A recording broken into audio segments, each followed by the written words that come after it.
some reason, this thing just seems like it ought to be punchy bugle boil songs of some kind, you know.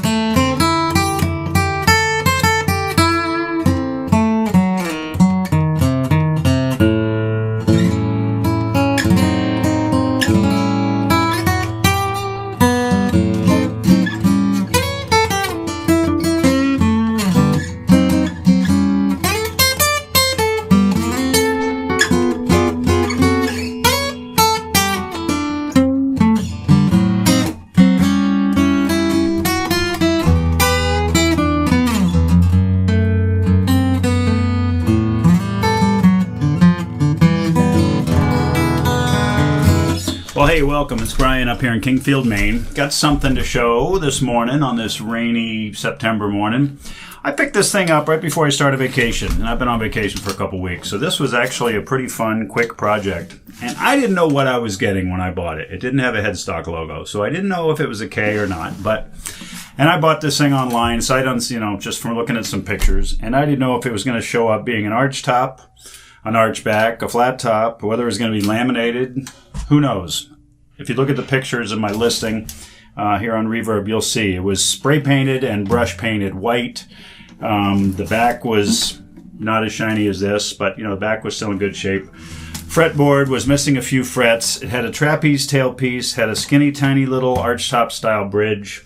What really caught me was this cool oval sound hole. And the listing even said on it, it's not a Gibson, which was pretty obvious. But it actually had a Gibson decal on the headstock back then. And the oval sound hole was kind of cool. It looks a little bit size-wise like my L4. I've got a 1922 Gibson L4 in there with the oval sound hole. It's definitely not a 22 L4. But I liked that. I also really dug these tuners. If you look at the tuners, you'll see they don't have any screws holding the posts on. They're stamped bushings. And then they fit into a little notch in the plate, and they're actually so smooth. They're so much nicer than the screwed-on ones from, the 50s and 60s that I'm usually finding on Harmonies and such. These things are just absolutely liquid. They feel as good as a Waverly.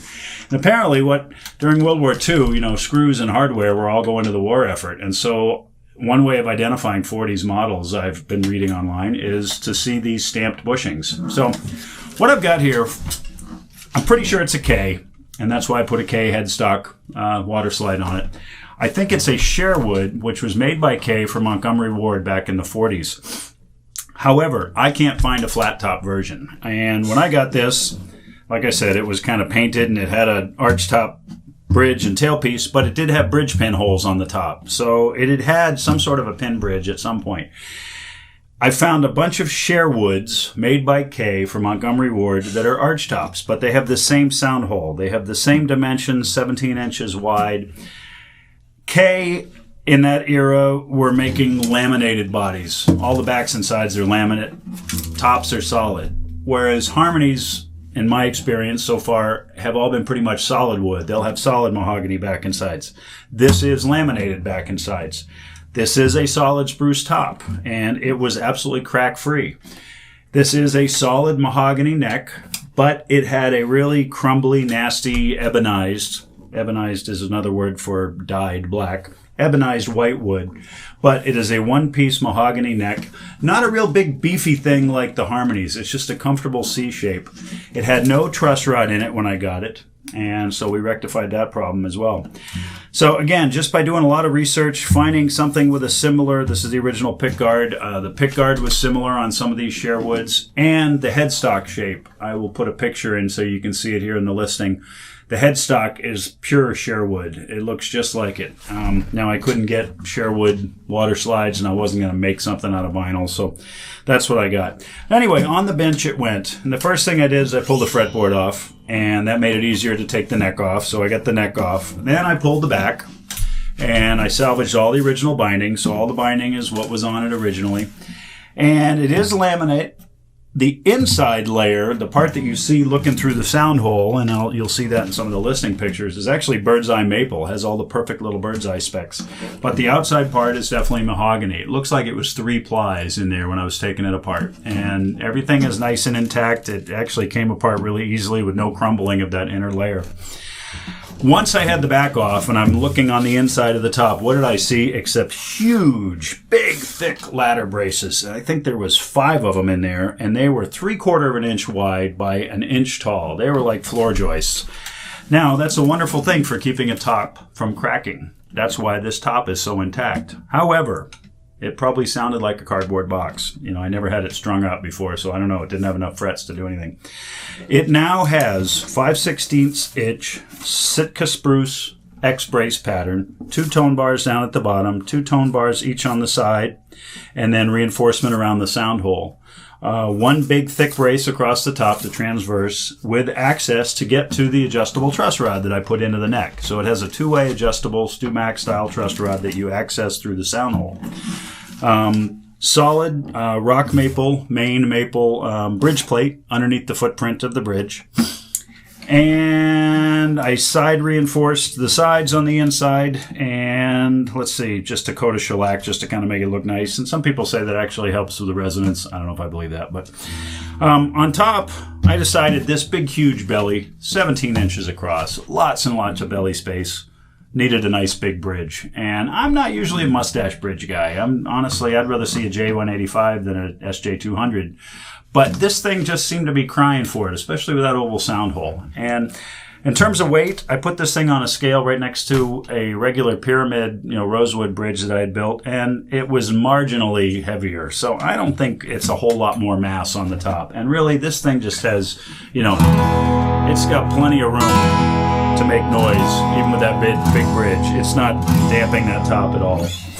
Onto the neck, again, when I had the fretboard off, I routed out a channel. It does have the 2-way truss rod that's reachable from inside. It's got a brand new rosewood fretboard with medium nickel frets. I also did some nice little diamonds and squares, mother of pearl inlays there for the fret markers.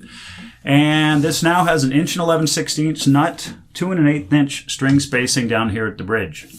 Headstock, pretty much original what it was. I scraped off the decal that was a Gibson decal because it was not a Gibson, just like it said in the ad.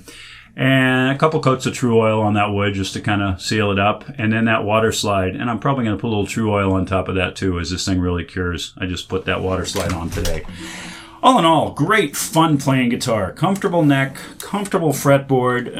Finger style, it's wide enough that you can reach in there. You're not getting fumbled with that 1.11/16.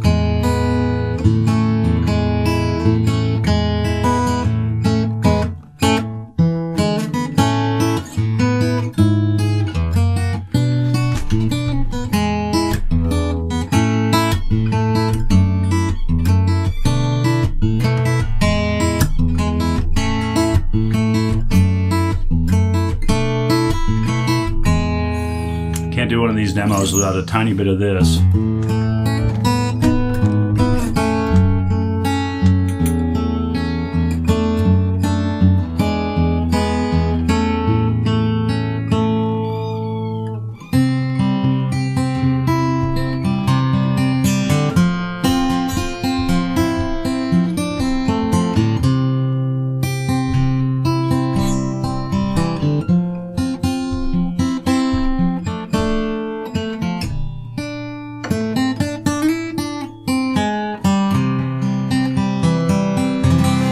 Really what this thing is kind of made for is just playing it with a pick. It's got some noise.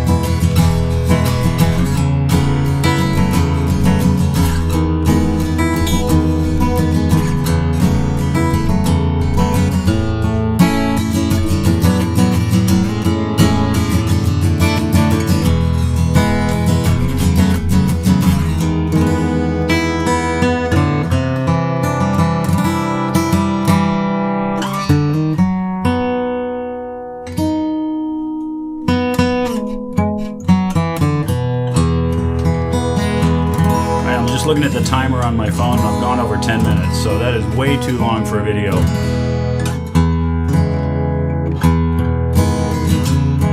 But anyway, thanks for looking. 1940s, World War II era K, probably a Sherwood, jumbo, 17-inch wide. Oh, I didn't mention it is fairly narrow. It's kind of like an M, like an L quad O, or excuse me, a M36 or a quad O Martin. It's only about 4 inches deep. It's not big, deep jumbo like an SJ200, but big body, kind of an interesting piece.